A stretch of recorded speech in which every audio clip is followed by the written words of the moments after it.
Hello दोस्तों, नमस्कार। कैसे हैं आप लोग।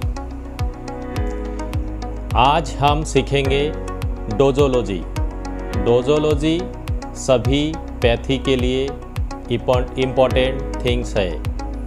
इसे सही डोज अगर हम पेशेंट को नहीं दे पाएंगे तो हमारी पेशेंट या तो बिगड़ जाएंगे या तो ठीक नहीं होंगे।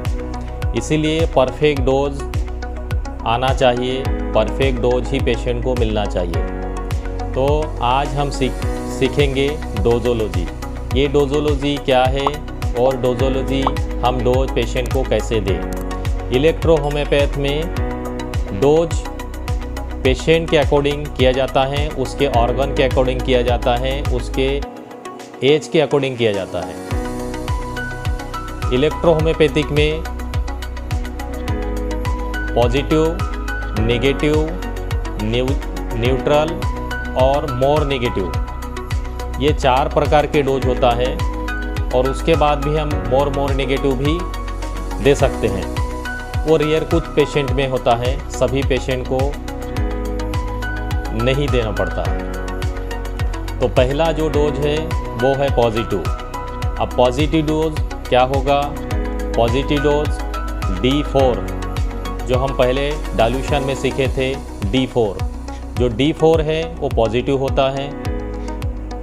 D5 ये न्यूट्रल होता है और जो D6 है वो नेगेटिव होता है। D6 के बाद D7, D8, D9 और D10 ये मोर नेगेटिव होता है। तो हम डोज सिलेक्शन कैसे करें।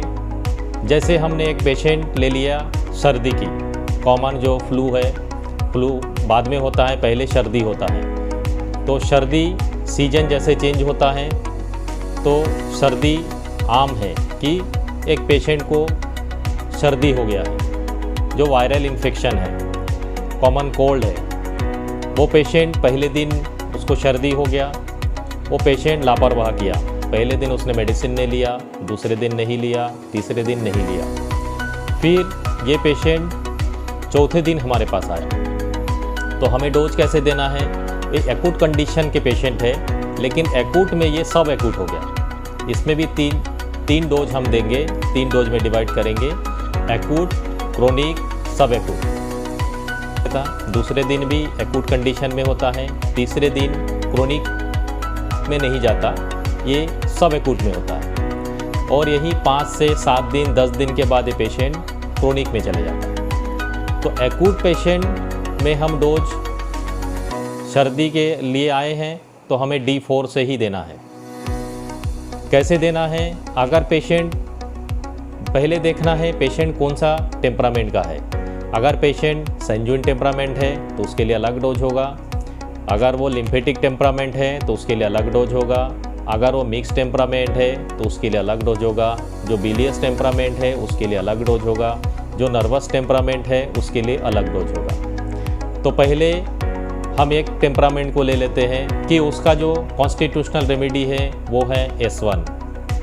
तो पहले हम S1 ले लेंगे। अगर वो पेशेंट दूसरे दिन हमारे पास आता है तो हम उसको S1 का D4 देंगे। उसके बाद उसको और उसकी सिम्टोमेटिक देखेंगे कि उसको और क्या है। अगर उसको सर्दी के साथ, पहले सर्दी ही होता है, अगर सर्दी के साथ बुखार है तो हम उसको F1 देंगे।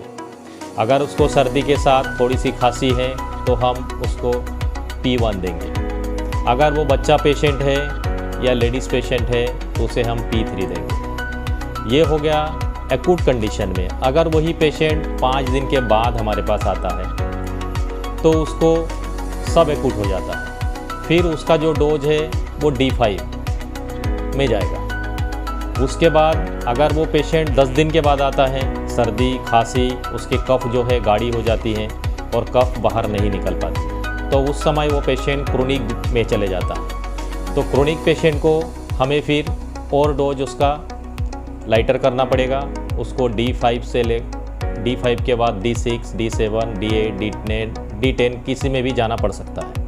कैंसर पेशेंट है, वो क्रोनिक पेशेंट नहीं होता है, वो क्रोनिक के भी आगे चला जाता है, तो उसे हमें मोर नेगेटिव डोज देना होता है।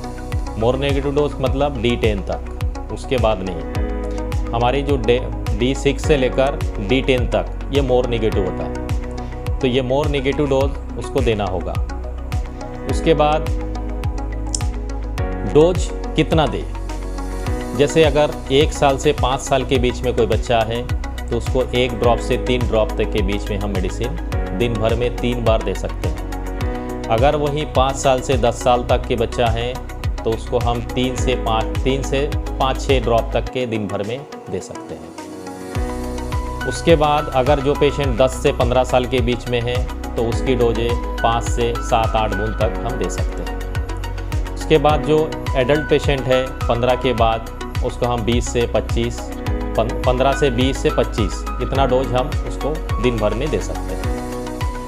डोज हमारी अकॉर्डिंग कंडीशन होगा, उसके ऑर्गन में कितनी कैपेसिटी है मेडिसिन लेने की वो भी देखना है, और वो पेशेंट कितना मोटा है, कितना पतला है, उसकी हेल्थ कैसा है, उसकी एज कैसा है, इसके अकॉर्डिंग हमें डोज सिलेक्शन करना होता है।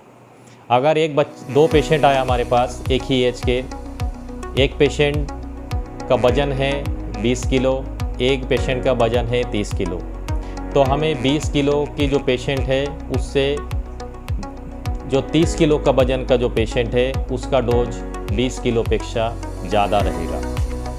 अगर हम 20 किलो पेशेंट में 5 ड्रॉप देते हैं तो 30 किलो पेशेंट में 6 से 7 ड्रॉप देना पड़ सकता है। मौसम के हिसाब से, जैसे डोज जहाँ गर्म देश है वहाँ पे डोज कम देना होता है, जहाँ ठंडा देश है वहाँ पे डोज ज़्यादा देना होता है।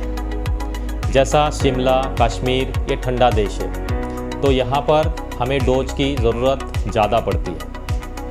जैसे महाराष्ट्र, आंध्र प्रदेश, तेलंगाना ये जो साइड है ये गर्म देश है, राजस्थान, तो यहाँ हमें डोज की ज़रूरत होता है क्योंकि यहाँ के पेशेंट ऑलरेडी गर्म होता है, इसीलिए यहाँ के पेशेंट को हमें डोज कम ही देना होता है।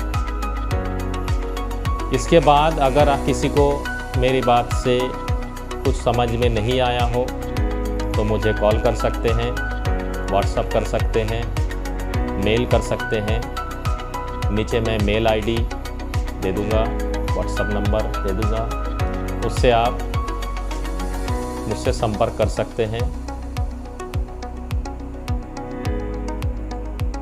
और आपके जो भी करीबी है, दोस्त है, उन्हें आप ये वीडियो अगर आपको अच्छा लगे तो उसको शेयर करिएगा ताकि उसे भी इस पैथी का लाभ मिले। इस पैथी का प्रचार प्रसार और ज़्यादा से ज़्यादा हो सके और जितने भी आपके करीबी हो उसे भी इसका लाभ वो ले सके। अगर किसी को बहुत क्रोनिक डिसीज़ है तो आप मुझसे आके संपर्क भी कर सकते हैं। मेरा एड्रेस नीचे में दे दूंगा मैं, वो आप उस एड्रेस में आके ट्रीटमेंट ले सकते हैं। आज के लिए इतना ही, धन्यवाद।